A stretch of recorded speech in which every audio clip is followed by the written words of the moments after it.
In today's episode, we are both travelling to Jamaica to get my B2 visa. Until recently, I thought my ESTA was all I needed to gain entry into the USA.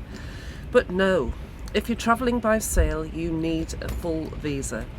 So Chip and I are now arriving in Jamaica to have my pre-arranged interview with the US Embassy here.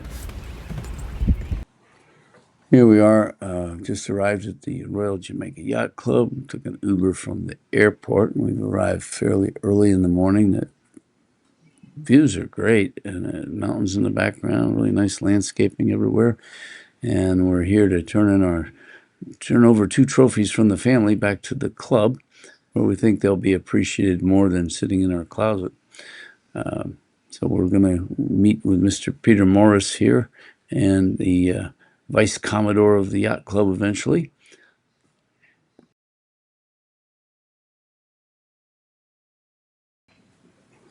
This is inside the clubhouse. They have several display cases with sailing trophies and some fishing trophies. The all well kept and looks nice. It's good to see that the trophies are going to have a good new home soon. The other end of the hall on the wall is by the ceiling was a plaque with the members who had fallen in wars, and then we have pictures of the Commodores of the Yacht Club from about 1965 to present day. Kind of fun looking at all of the history here. The Yacht Club got its royal charter in 1888, and the trophies we're returning are from 1897 and 1899. So some relevance. I hear that Queen Victoria was in power at the time.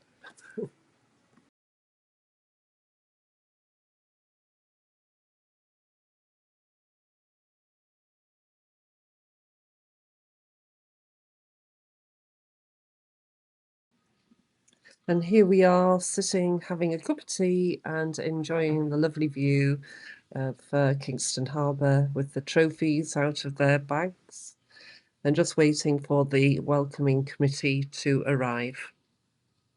It's you're holding this thing and you're quite aware that what 100 years ago 130, 40 years ago. somebody else was being handed in the same in like manner this as a Yeah, prize. his great Yeah, grandparents. 137 years ago. But credit to you, you have preserved them over the years. When they sit on a shelf in a bag, not much happens. Yeah, these will be, like unbelievable valid here.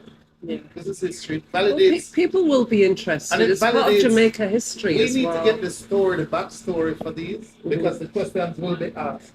Yeah. Okay, here we are, handing the trophies over and receiving a burgee from the Royal Jamaica Yacht Club from the management staff and Vice Commodore of the club. They also gave us a couple of Royal Jamaica Yacht Club polo shirts as well, so it was really nice of them. And we're hoping the trophies have found a good home where they'll be appreciated from here out.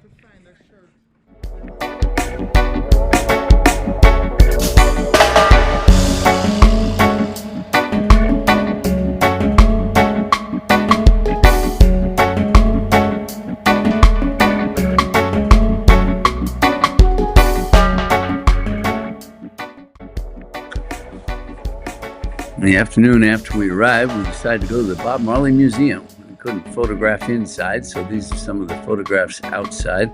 Had a good tour guide, a lot of fun, and towards the end of the tour, we discovered there was a Bob Marley marijuana dispensary at the end of the tour. I want some ganja. Ganja, please.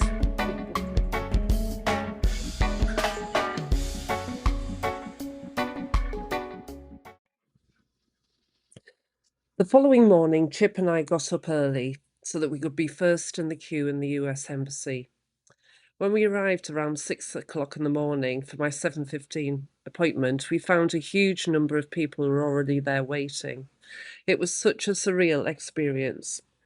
We were corralled in the middle of the main road into Kingston, and a couple of women seemed to be organising us all. When my time came, 7:15, around 50 or more of us were allowed to cross the road and start queuing outside the embassy.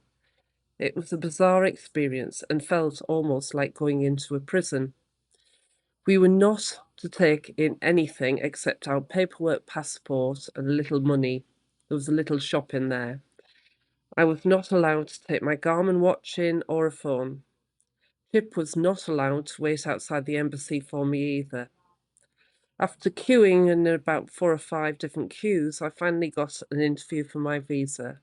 This interview lasted around 1 to 2 minutes. I was told that my visa had been granted, but I needed to leave my passport with them. As I was flying out of Jamaica the following day, I was then able to do this and was told I had to post my passport back to them when I arrived back in Cayman. What a palaver. They must process 1,000 or more people a day, as this embassy is interviewing from 7 a.m. to 7 p.m. I was left wondering how many visas were actually granted. While we were visiting Kingston, Chip and I decided to check out some golf. Here we are at Camanas Golf Club. It's a pretty golf course, but fairly hilly, so we took a cart. As first-timers playing the course, we also had to have a caddy. His name was Courtney, and he was a very good caddy and a very good player too.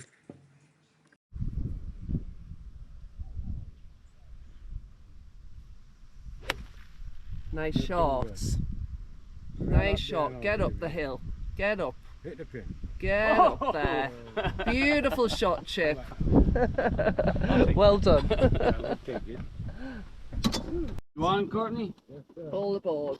Right, I've just hit mine in the rocks up here. Tricky par 4. I've got very, very squeaky.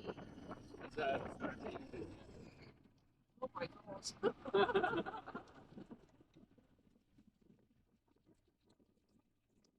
I'm somewhere up on these rocks here. Okay, off we go.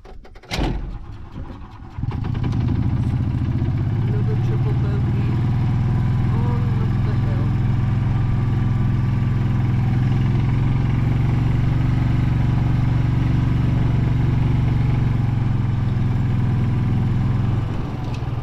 It'll be a hard way. Oh, there's our tees. Whoa.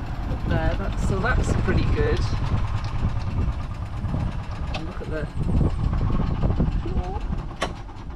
So we've got quite an elevated tee.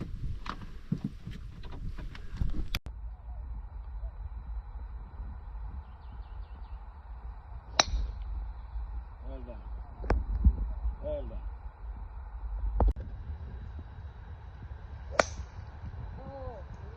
I'd rather take this. Yeah. This is my luck. This is what happens to me on the golf course. Big tree, green.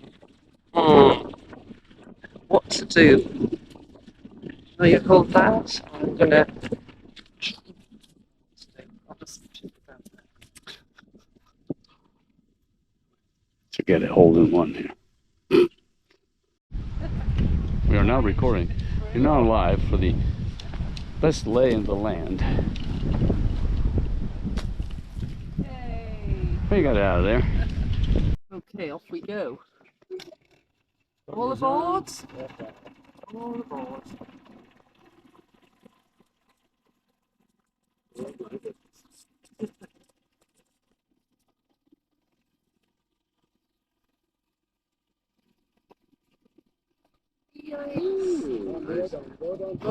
Further down. Right here? Oh, this has got good brakes. This. There we are. Break is loud.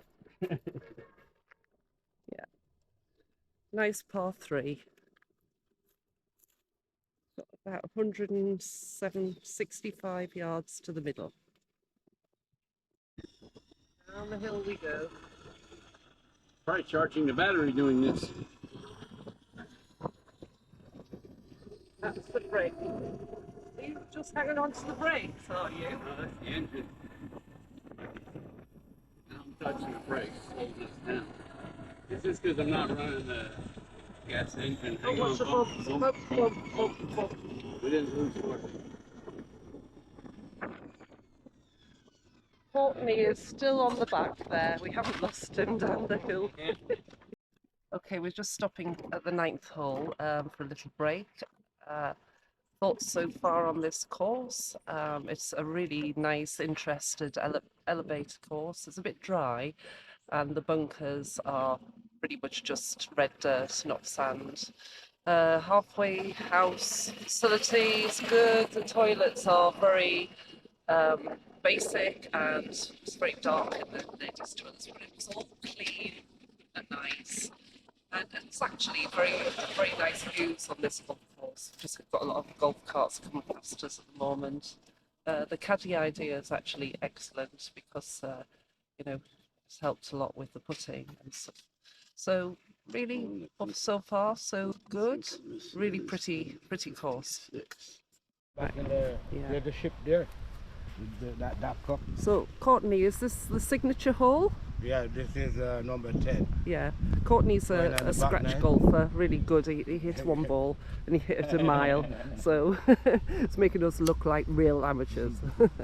So anyway, this is probably the 10th hole, and it's their signature hole, and you've got a view towards the docks and then probably the airport beyond there. So it's really pretty.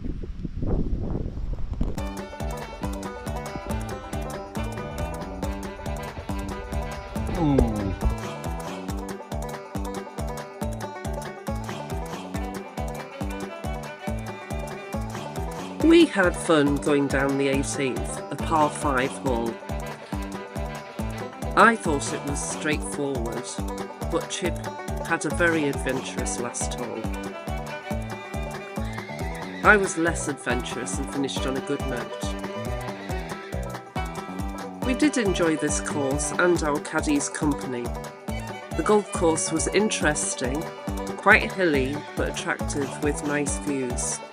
It was, however, quite a dry course and very bouncy, and the greens were mostly fairly average but very playable. I don't think there'd been much rain recently in these parts. The clubhouse was spacious and really nice.